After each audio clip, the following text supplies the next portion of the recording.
feared and feared through Killarney. Now I'm back to hitching with the wind. But if Mickey Flynn should ever find me, I'll throw me caution all behind me and square off on that son of a bitch again. He cracked open a river too, he beat me Sunday through and through, and such eager my unconscious frame. I won me healthy sheriff fights, well lucky son still had me life since Mickey Flynn beat me dumb and lame.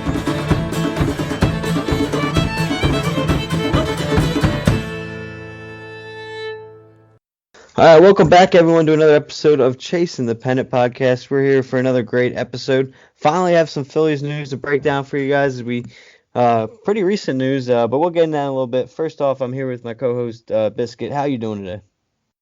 How's it going, Andrew? I'm so excited to talk about, a Phillies move that doesn't make us want to scratch our heads, rip our eyes out, things like that.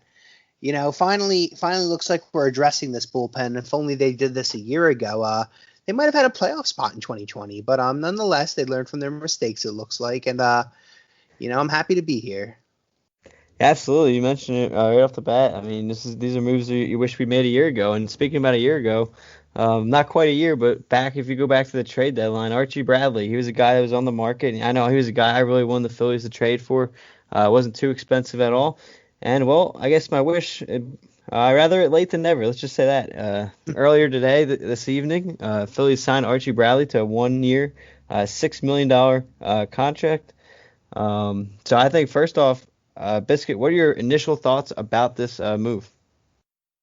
Finally, going after bullpen pieces, I feel like sometimes it's like you pick up guys that, you just grab them on the fly, don't really cost much, and they turn out to be pretty solid arms. Or you go after the big names like Liam Hendrix, think back to 2012 with Jonathan Papelbon, those big name closers who really, get the big contracts. But this is just a solid move, and for once, it's the Phillies making it. He's a great pitcher. He's not anything flashier over the top, but he can do it all. He can close out ball games, set up. He seems like he could come in at any point of the game. From 2017 to 2020, he's been pretty good. An ERA of 2.95, his FIP only a 3.19, an ERA plus of 152. All of that in 230 innings. Finally, like I said, if they'd done this a year ago, we might have a completely different outlook on their 2020 season. And I'm happy they're finally trying to correct this horrendous bullpen. It's about time. Yeah, absolutely. And I think a couple big things you said there is he has been there before and played different roles for multiple clubs, whether it was a closer, whether it was a setup man, whether it was just a 6th, 7th inning guy. I think that's kind of what makes this an exciting move for me as well. And this is going to this is why we hired a guy like Joe Girardi. He's the one making these decisions. And with how versatile this guy is, and where are they going to use him? Will he be the closer on opening day? Are they going to go with Hector Neris? Will they go closer by committee? This, obviously is a fantastic signing, and as you mentioned, something we can finally agree on and not scratch our heads. Like, this is a move I think the entire city agrees with. You're not going to have one person question it at this point, and that's a very rare thing to happen in this day and age, especially for any Philadelphia sports team at this point. So I guess my counter question to this is, where would you want to see if the season started tomorrow? Would you rather see him in the closer role or the setup guy? How big is this move for you, and is he your lock for closer on opening day? I don't think he's my lock for closer just yet. It's possible. I want to see what else happens with the bullpen. There are still guys out there that the Phillies should be in on. Brad Hand is just one of the names that I've said from the beginning of the offseason that I think the Phillies should go after. There's also Alex Kalume. I hope I'm pronouncing his last name right, but I think he's pretty electric as well. I'd like to see them go after him. If not, if he's the biggest bullpen move, I'd be fine if he was the closer, just because he's probably, up there as one of the top arms in our bullpen.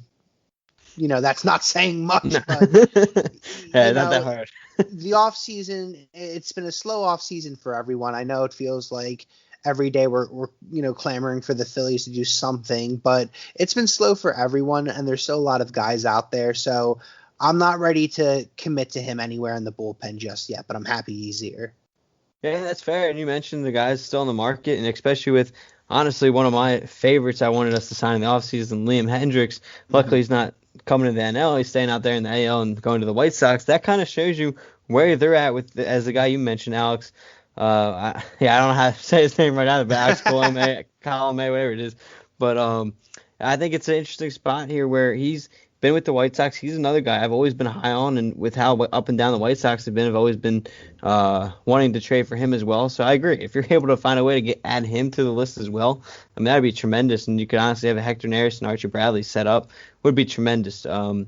But I mean, with the way this organization has shown us, I think this wouldn't surprise me if this was the final move in terms of like the closer spot in this organization. But no, yeah, overall, I think Archie Bradley could not have been, I mean, again, could not have been a better signing for this team. Comes on a 1-year cheap deal, only $6 million. I mean, I feel like that's nothing. I mean, obviously it's a lot of money, but it's nothing compared to what these contracts we've seen around the league so far. And as you mentioned, it's been a slow off season. And I mean, you look around, we're obviously sitting here. We want JT back. Maybe we can pull the miracle and bring him and Gregorius back. As fans, we want that to happen. But right now, yeah, it's a slow market. You don't see many things happening. And you mentioned other guys that the Phillies are going to be in on.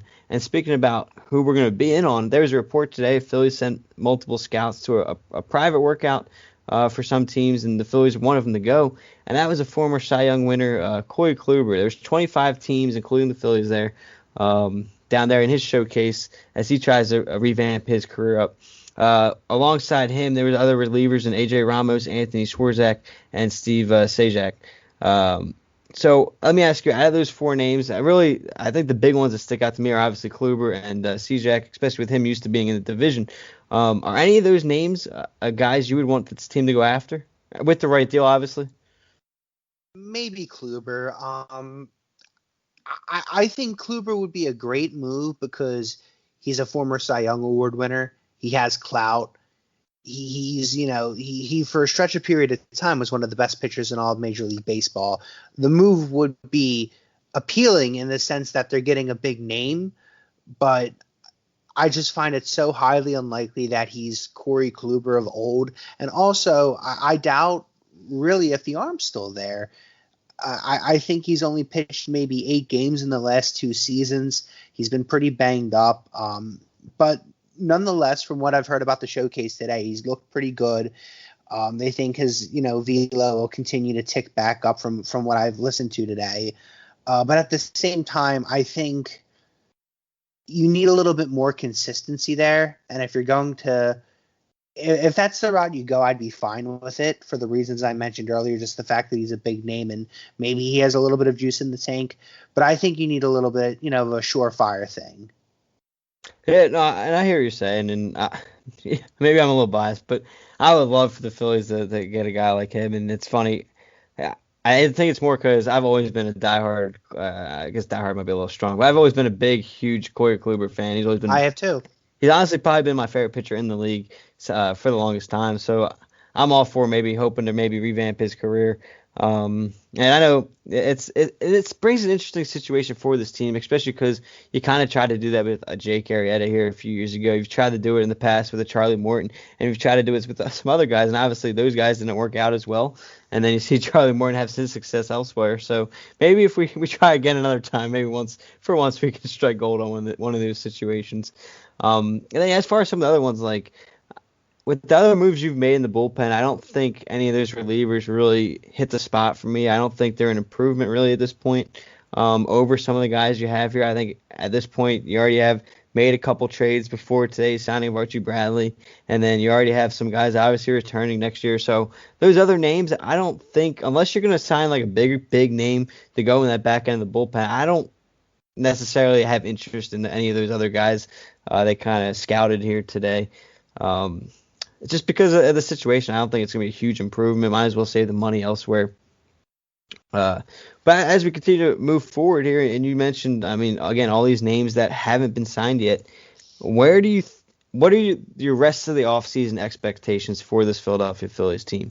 Do you see them bringing back JT and Gregorius? Do you see none of them coming back? Do you see a center fielder maybe? What are your expectations, number one, and then number two, what would you hope for? Like a realistic hope, not dream scenario just yet.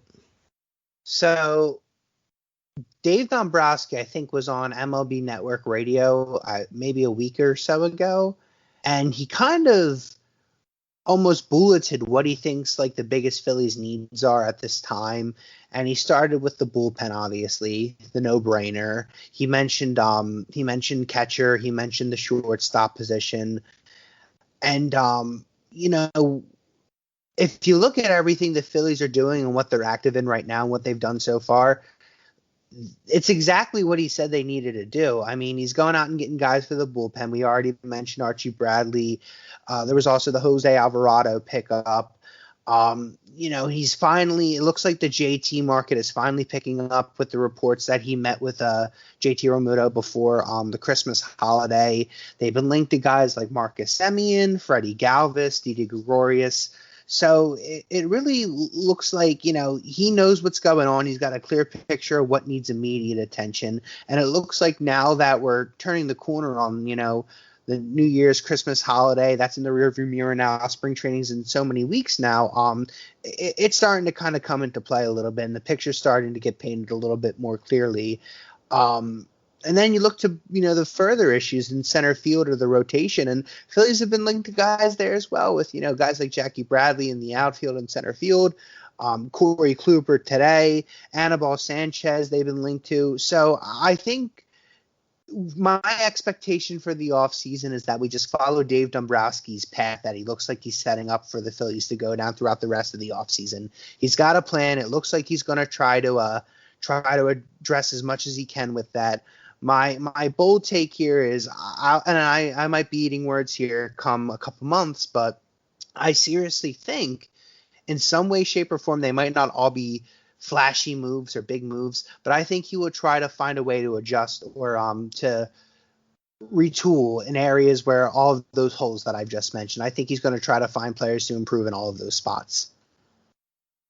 Yeah, I completely agree with a lot of that, and honestly, I'm hopeful with it as well. And I think the big thing for me is everyone talks about when we signed Dombrowski. Like, everyone always talks about, oh, he's going to make the big trade, he's going to make the big splash, he's going to make this or that, he's going to sell the future, whatever, to get that superstar.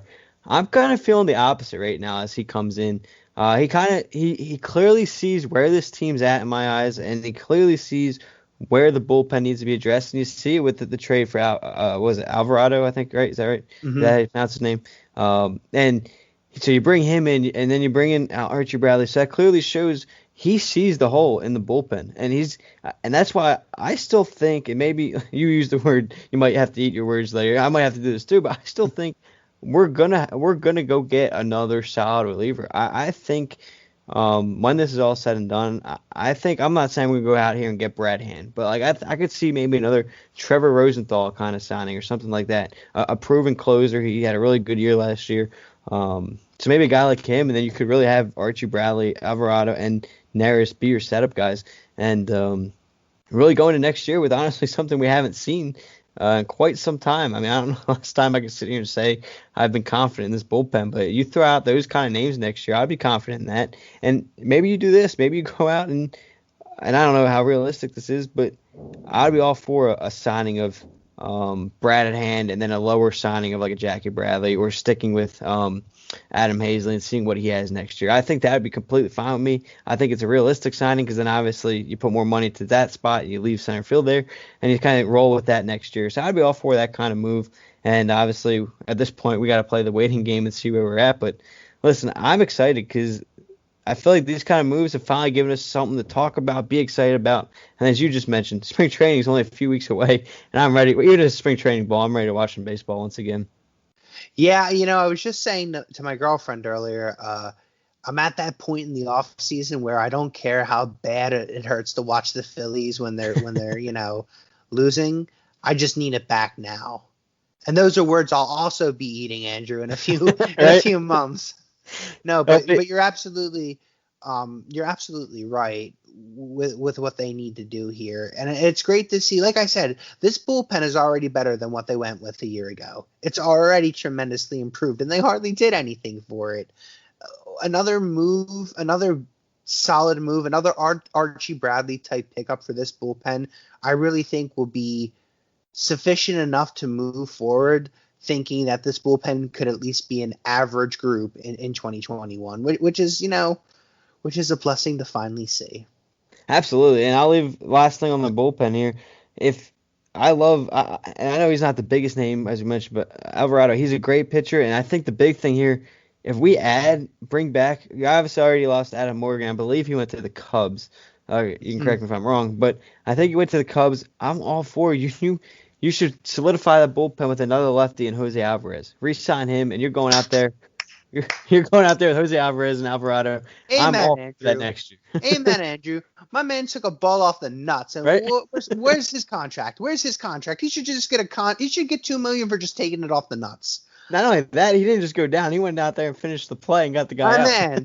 My man. No, I'm all in on Jose Alvarez. I loved him. I think he has not gotten the attention he's deserved since he's been in Philadelphia for the last 2 seasons. He's been solid. I completely agree with you. I'd love to see him back in Philadelphia. I'd love to see it.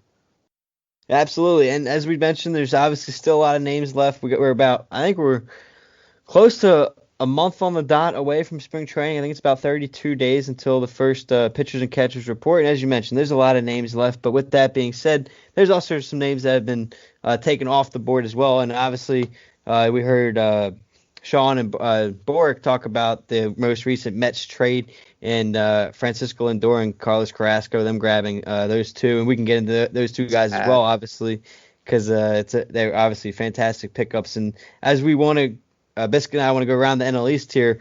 I'm also going to really quick read you their names. They've also signed this offseason outside of that trade, and that's pitcher Trevor May, catcher James McCann, Samuel McWilliams, the starting pitcher, Jose Perez from the Red Sox, Malik Smith, and Marcus Stroman are all guys they've picked up from free agency this year. And then again, they traded for Francisco Lindor and Carlos Carrasco. And Biscuit, since we all know how big of a fan you are of the Mets, right? What are your initial reactions to this NL East team making these moves? This one hurt.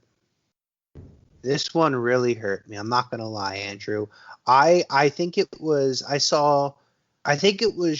Sean's group message to our group chat for the podcast, and I remember just standing up at work, looking up at the sky, and just saying "fuck" multiple times in a row. Just fuck. Like I just was so defeated. I had nothing else to say. And the fact that they gave up nothing for him, definitely not the package you'd expect for a guy like Francisco Lindor. And you know what? Carlos Carrasco as well. He's no just, kind of throwaway. Like, he's a solid pitcher. He makes that Mets team even better. It sucks. And you know what the crappy part is? The Mets still don't look like they're done. They still might get George Springer. They might get Trevor Bauer. I think they're more likely to get Springer of the two. But they don't look far from done either. And it's scary. It certainly makes them better. It leapfrogs them over the Phillies if they weren't already a better team. You wonder what's going to happen with the Francisco Lindor in free agency if he stays there. I think that, you'd expect the Mets to offer him a pretty significant contract to extend him, but you never know. Hopefully he doesn't, because I'd hate seeing him there. I'd hate seeing him there for, the rest of his career, because I really liked him. I really, even if it was like a fever dream, beyond reality, I would have loved the Phillies to have him. He's a talent, and they're going to be good. I seriously wouldn't underestimate the Mets. I don't think I'm ready to say if they're up there with the Braves just yet, but the Mets are going to be a really good team. Yeah, no question. We'll save our predictions for when we get closer. I was messing with me. But no, I think the Mets are these moves are scary. On top of it, what made it worse, and I know you are, I think, just as much as I am, a huge Francisco Lindor fan. I think that's what made it that much worse. It wasn't like, they just went out and picked up a great player. Like, it'd kind of be different. They pick up a great player that I don't really like that much. And it's like, okay, whatever. I can still not like him because he's on the Mets. But, like, they go out and pick up one of my favorite guys to watch in Francisco Lindor. And now I gotta watch him probably kill us like crazy when he faces us however many times, depending on how many games he plays this year, obviously. I think that's what makes it hurt the most is they bring in a guy that not only can play at an MVP level, but a guy I liked. And same with Carrasco, always liked his game. And they make these moves, and And at the time, obviously, I mean, these aren't even Archie Bradley moves; they're significantly better than that. But like before the Phillies made that kind of move today, it's sitting there like they're going out there making these moves, and they get James McCann, who's also he's probably the second best catcher on the market behind JT, and they sign him. They bring back Stroman, and you're sitting there like, man, they're going out doing all that, and the Phillies are still sitting on their hands. And it's like, and that's what makes this hurt so much more to me, at least. Like it'd be one thing, if you're out there making trades with them, you guys are like having fun, almost like a game wise, where you're competing and you're both going out getting a ton of guys like left and right. But they're going out there making these moves, as you mentioned it. If they weren't already, they definitely have leapfrogged the Phillies now, and the Phillies still sit on their hands. And I mean, we'll get into the rest of the East, but like. I don't know how we're going to pick the Phillies to even be close to the top of this division at some point.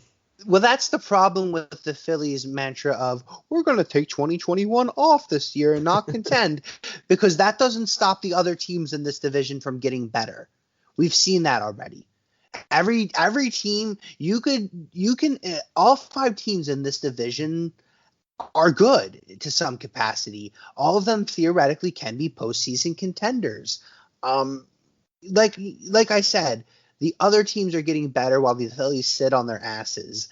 We already talked about Lindor and Carrasco. We didn't even get into the Braves. We didn't even get into the Nationals. The Marlins are still kind of the X factor, but I highly doubt they will not be active or they'll only remain inactive for so much longer before they start getting their ball rolling and assessing their offseason needs, because they're still a threat. You know what I mean? They're a threat now. They made it to the playoffs in 2020. The Phillies didn't. There's, regardless of what you think about the Miami Marlins, there's weight there. And without question. And we'll break these teams down a little more as we get closer to the season. But as you mentioned the Braves a couple times now. Let's jump over to their side.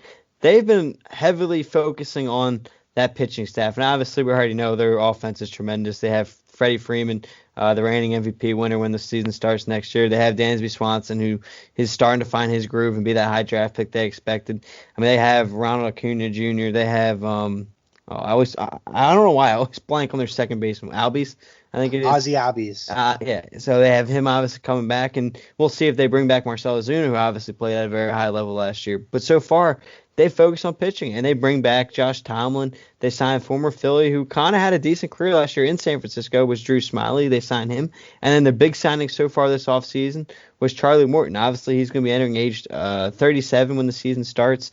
So we'll see if the age factor is going to catch up to him at all. But we all know how well he's pitched since he's left the Phillies, since going to Houston, Tampa Bay, and now we'll see what it is with Atlanta. But so we kind of see their focus there. What do you make of their moves overall in terms of those starting pitchers? And I think Tomlin came out of the pen last year, so probably that. Do you think this has changed in that much, or do you still kind of view them as that same team and would have the same kind of expectations for them? I think the moves hold weight. I'm going to say this, Andrew, and when I say this, I really mean this. I sincerely hope I eat my words here. The Braves might be my early World Series pick. I'm not even kidding with you. I think that team is pretty complete. I think this really helps the rotation. It doesn't, I wouldn't say any arm in that rotation is at an elite level, but I think what it gives you is a lot of guys who are consistent, who may not be the flashiest starter in the game, but are definitely innings eater, and they certainly limit the amount of runs that they give up. These are good pickups, and I don't think, the Braves are going to go out and make a big splash. I don't know if they'll bring back Marcell Ozuna, but the team is just so complete because of all of the stars that you mentioned. They don't need to go out and make that splash. They just need to kind of get those pieces to help build a more championship team, I should say. They don't need to go out and get a Trevor Bauer, George Springer, or JT, because they have guys like Freeman, Acuna, and fucking Ozzy Albies. They have stars, man. It's a great roster. Once again, like I said, they just continue to look better and better as each season kind of passes on. They're going to get a World Series, whether it's this year or in the future. It'll be soon. This is a good Braves team. Yeah, without question. And I think, again, this shows you where their focus has been. And I'm going to wait till we finish all of the teams in the divisions before I read you these interesting players all around this division, because you mentioned how stacked the offense is and how they are very balanced from pitching to hitting as well. So I'll wait because it's pretty incredible. As we're talking about this, and I started thinking about the rotations in this division. I'm gonna read you. I'm gonna wait till we finish these teams, and I'll read the expected rotation, at least from my eyes, at least. All But right. why don't we jump over to the Nationals here now? They haven't done much just yet this offseason. They've been rumored to get JT. They've been rumored for some other guys as well. I mean, their signings I have down here. The biggest signings have been Aaron Barnett and Josh Harrison. Obviously, Josh Harrison's a proven veteran in here. Aaron Barnett is an outfielder. I don't. It's the minor league contract, so nothing too big. So they've kind of, I guess, been similar to the Phillies, not done a whole lot. But Josh Harrison obviously adds that depth, and I don't think he's ever going to be a Howie Kendrick at this point in his career. But they're going to hope that he fills that role that Howie Kendrick filled as Howie Kendrick retired this offseason. Harrison then signed. So, I don't know, what do you make about these kind of moves? Again, not a whole lot here for the Nationals, but I mean, it's just some interesting things. Yeah, those moves aren't anything, I think of great significance. Josh Harrison, he could be a poor man's Howie Kendrick. Howie Kendrick was a great ball player. He was the man. I always wish he came back to Philadelphia. He was always a stud. But I think that, more recent moves for the Nationals, if you look back to, I think on Christmas Eve, they did make a trade for Josh Bell. And they also did recently trade for Kyle Schwarber, or not trade, sign Kyle Schwarber in free agency. Even so, not the, I think, sexiest of moves, but Josh Bell does hold some weight. He did have, I think, a really good 2019 season. Kind of, didn't play up to par in 2020, but still a pretty solid first baseman with a pretty good bat, a lot of pop in his bat. He's a solid pickup. Schwarber, I'm not as high on as Josh Bell. Not that I'm really high on Bell either, but Schwarber, I think he, has a skill set of just kind of being almost kind of like a three-tool guy. He's not going to hit for a high average. He's going to give you some walks. He's going to give you some pop. But other than that, it's not like it's a very, very elite bat, but still it definitely gives that lineup a little bit more of a punch, especially because that's definitely that Nationals team's biggest hole. We know the top of the rotation still, pretty solid. I know there's been some question marks with that rotation with Scherzer getting older and Strasburg having injuries, and I don't think Patrick Corbin had a very, very dominant year. But still, that when you have names like Scherzer, Corbin, and Strasburg, you can't think woe is me just yet.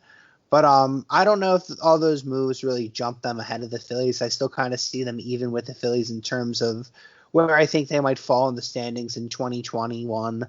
But it's like I said, it's a competitive division. Teams aren't going to stop getting better just because of this pandemic. And now that the Phillies realize it, I'm happy that they're starting to pick things up. But there's moves they could have been making for quite some time now. Yeah, thanks for reminding me about Kyle Schwarber. I mean, I'm gonna rip on ESPN here. When I was preparing for the show, I was looking at their free agent tracker, and they have two guys listed there, Aaron Barnett and Josh Harrison. They have no recollection of Kyle Schwarber, but that was a few days ago. I could get like Archie Bradley because he just signed a few hours ago. But yeah, that Kyle signing was a few days ago. I'm shocked they don't have that up there yet. Mm-hmm. But so ESPN, why don't you update your website? But yeah, I think honestly, I've always liked Josh Bell. I think he kind of had a down year last year, I believe. So I'm interested to see what a new kind of change in scenery does for him. But I've always respected his game as a first baseman. So I like that move for him, unfortunately, as a Phillies fan. But if you're a Washington fan, I think that's a pretty good move. Adds power there. And yeah, honestly, though, the returners for Washington give me more of a headache than those guys they signed, meaning they're going to have a full year of Juan Soto, obviously, or expected to, unless if something happens again with COVID issues as the season comes near. I'm interested to see what they get, as you mentioned, from some of those guys returning who are now a year older as well. So they have an interesting team. I think I put them around the Phillies just like you as well. I don't know at this point who's better or worse than at this point in the year or in the offseason. So we'll see what happens. But moving on to the Marlins, I mean, again, they're coming off a playoff season where no one expected them to make it, but they somehow find a way, no matter what issue went their way, they found a way to come overachieve that and go above and beyond it and beat the adversity that their team was faced with. And Really, they haven't made any moves this offseason, to my knowledge. They've been rumored for a few guys here and there. I could see them kind of making. Hey, they're another team I've seen not as heavily as Washington, but a team that might go after JT, bring him back after that trade. Because obviously, Jorge Alfaro has been a good catcher, but I mean, I don't think anyone's sitting there like, okay, he's top notch for sure starter every year. So I mean, that could be a guy that goes gets him. I mean, we all know the pitchers could. I feel like pitchers could go anywhere. I feel like every team, when you like research a pitcher and who's interested in him, I feel like almost every team is always listed with that pitcher. So we'll see what they kind of do in that sense. But I'm gonna say it now. But according to ESPN, they've not made any free agent signings. I don't know if you can correct me on any that I missed, but Certainly nothing big. Certainly nothing big that has caught my eye.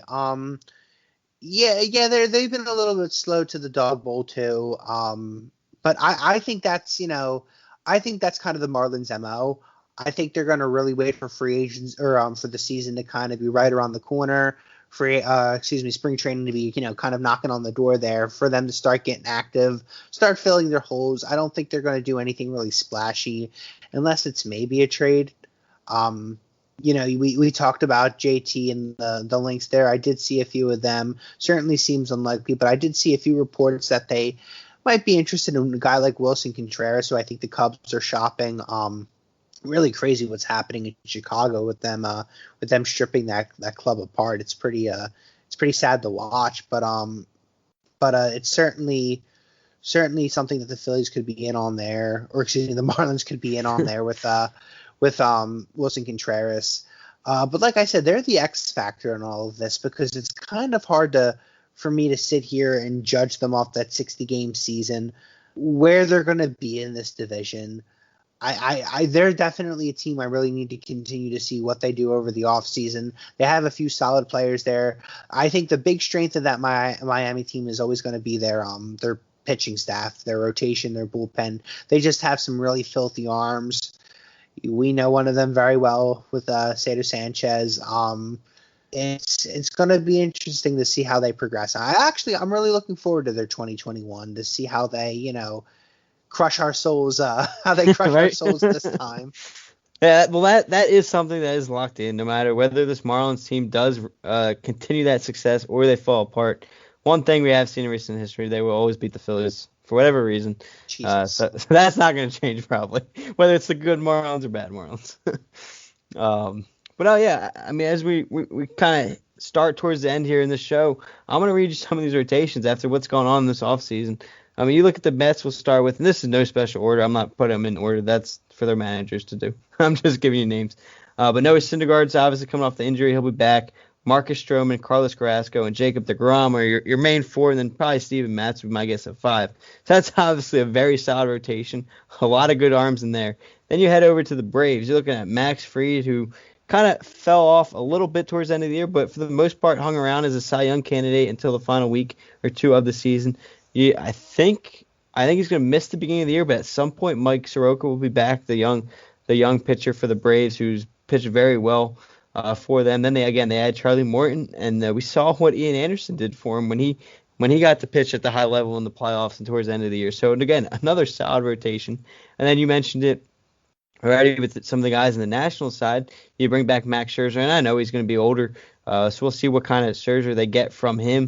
But then you obviously got Steven Strasburg. You got Patrick Corbin, who, he had a little down year last year, but he's still always been very highly rated as a lefty in this league. And then they kind of dip off a little bit, but they got Austin Voth and Eric Freddie, who's also been up and down in his term. So again, 3 very, very solid arms there as well. And then you go to the Marlins. They got guys like Sandy Alcantara, who he really came and made his mark last season. Had a lot of good games for him. You already mentioned him, but the former Phillies prospect, Sixto Sanchez, also, now he's being compared to maybe the next Pedro Martinez because of the start he had. Did you want to say something there on him? No comment. Okay. No comment, Andrew. That's okay. Pain and suffering. But then you go, again, they kind of dip off a little bit, but Pablo Lopez, not bad. Hernandez was pretty good, up and down. And so that's kind of their rotation. Then, so they obviously got very solid 2 pitchers there. And then you go to the Phillies, who, listen, obviously Aaron Nola is going back next year, and Zach Wheeler, who pitched very well up until last week of the season as well. They kind of had bad starts, but for the most part, you expect them to come back, and they'll be very solid at the top of that rotation. Zach Eflin, I mean, you don't know what you're going to get at Zach Eflin, but I thought he really made a step forward last year. Again, up and down, but he made a step forward.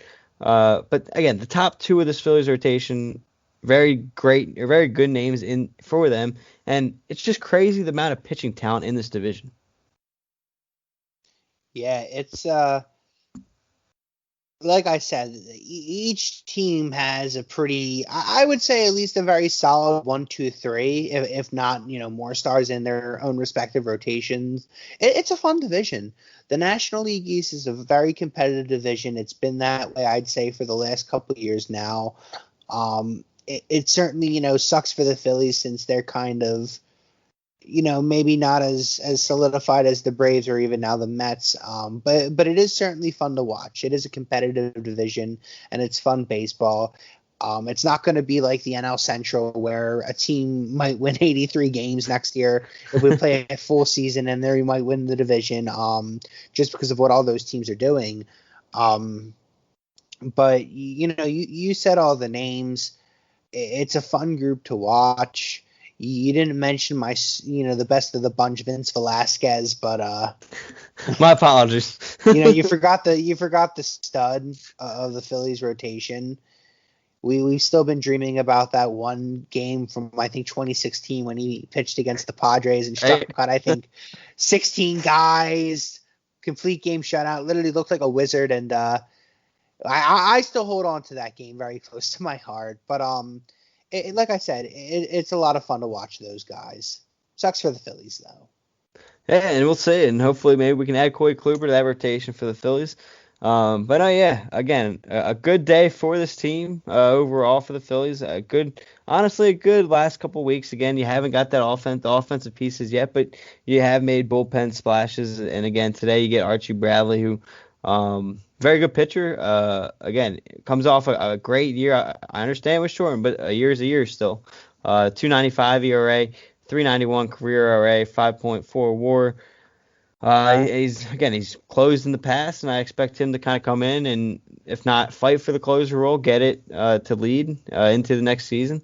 But overall, I think it was a good day for the Phillies in the last couple of weeks, adding to the pen, and hopefully this now can let them focus on maybe a starter and then the rest of the offense and really compete with some of these moves we've seen the rest of the division, as we just mentioned, made so far this offseason.